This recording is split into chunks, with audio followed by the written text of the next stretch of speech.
లోపలికి తీసుకున్నాలే నాగార్జున సార్, ఇది న్యాయం కాదు.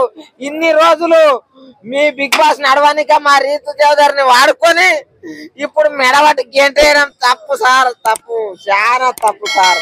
మీరు ఇట్లా చేస్తారని నేను అనుకోలేదు సార్. ఎంత మంచిగా గేమ్ ఆడింది సార్, ఎంత మంచిగా స్టోరీలు నడిపింది సార్. అంత మంచి ఆమెని ఎట్లా గెంటే బుద్ధి అయింది సార్ మీకు?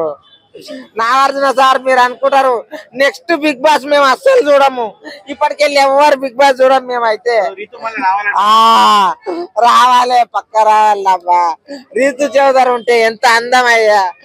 ఆ బిగ్ బాస్ అందంగా ఉంది, అందరు చూస్తున్నారు అంటే కారణం మా రీతు చౌదరి.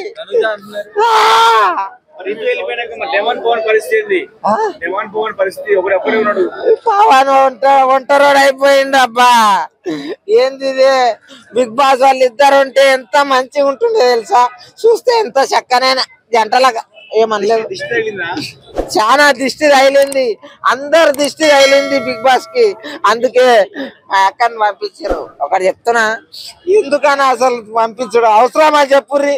గంత మంచి అమ్మాయిని, గంత అందమైన అమ్మాయిని, అందమైన ముద్దు గుమ్మని బయటకు దొబ్బనికి మీకు మనిషి ఎట్లా ఒప్పింది సార్? ఏందనా ఏం మాట్లాడుతున్నా అన్న నువ్వు? ఒక్కటి చెప్తున్నా, బరాబర్ చెప్తున్నా, బిగ్ బాస్ ఇక రేపటికెళ్ళి నేను చూడా. ఎందుకంటే బరాబర్ చెప్తున్నా, నేను రేపటికెళ్ళి బిగ్ బాస్ చూడమంటే చూడము. అన్నపూర్ణ స్టూడియో కాడికి కూడా లైవ్ పెట్టాము. ఎందుకంటే ఇన్ని రోజులు రీతు చౌదరి ఉండే అని, సారీ రీతు మేడం ఉంది అని నేను చూసిన. ఏందనా పని పాట లేక పోతామనా? ఏందంటే వాళ్ళు ఉండరు, బాగుండరు, జర చూద్దామని పోతాం. ఎందుకనా? అరే మనకు జరిగిందే ఏంది, అరే మనకు జరిగిందే ఏంది? వీళ్ళు కావాలని కక్ష కట్టి ఎవరికి ఓట్లు ఉండరో వాళ్ళని మొత్తం దగ్గర పెట్టుకున్నారు. ఎంత ఎవరి కోసం చూస్తున్నారో, ఎవరికి ఫ్యాన్ ఫాలోయింగ్ ఉందో వాళ్ళ కోసం మాత్రమే బిగ్ బాస్ ఎన్ని రోజులు నడిపిర్రు. గేమ్ కరెక్ట్ ఆడిన వాళ్ళని లోపల పెట్టి వీళ్ళని దోషేసిర్రు. అది మెయిన్ ఇంపార్టెంట్. తనుజ గురించా చాలా చాలా మంచిది అండ్ చాలా ఖతర్నాకు. ఇక విన్ అయ్యేది మాత్రము పక్క మా ఇమ్మనేల్ అన్నని. ఇక రాసి పెట్టుకోండి, బరాబర్ చెప్తున్నా. ఇమ్మనేల్ అన్న ఆడినంత గేమ్ పర్ఫెక్ట్ ఎవరు ఆడలే, బరాబర్ చెప్తున్నా నేను, కాసి చెప్తున్నా. వాళ్ళు కూడా ఆడిర్రాబా.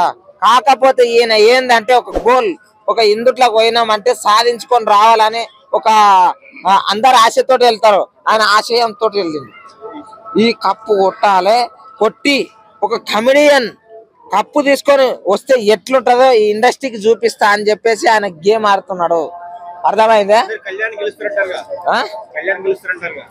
ఇమ్మనేలు గెలుస్తారని నేను అంటున్నా. ఇక వేరే వాళ్ళది నాకు తెలియదు, ఎందుకంటే నాకు కష్టం విలువ తెలిసిన వాళ్ళని నేను గెలిపించుకుంటా. ఓకేనా? సుమన్ శెట్టి అట్లే నడిపించిర్రు. ఏందంటే స్టార్టింగ్ లో ఎట్లుంది అంటే ఆయన చూస్తే నిజాం సినిమా, జయం సినిమాలు అన్ని గుర్తుకు తెచ్చుకున్నారు. ఆహా గీన గీన అది అని చెప్పేసి. ఇంకోటి ఆయనకు మస్తున్నాయని తెలిసింది. ఉన్నోళ్ళు ఎందుకు లేని ఆయన సపోర్ట్ బంద్ చేసారు. అందరూ బంద్ చేసి ఆడోళ్ళ మీద పడ్డారు. ఆడోళ్ళ మీద అయిన తర్వాత ఇమ్మనేలు పర్ఫెక్ట్ ఆడుతున్నాడు, ఎవరు పేరుకోకొచ్చారు కాబట్టి ఇలాంటి వ్యక్తి అయితే కరెక్ట్ అని ఈయన మీద. ఈ వీక్ అయితే చూడనా, బరాబర్ చెప్తున్నా, ఎవరు అయ్యేది తెలియదు. ఇమ్మనేలు పక్క కప్పు కొడతాడు. కప్పు గిట్లా కొట్టకుంటే నాగార్జున సార్ అప్పుడు చెప్తా బాయ్.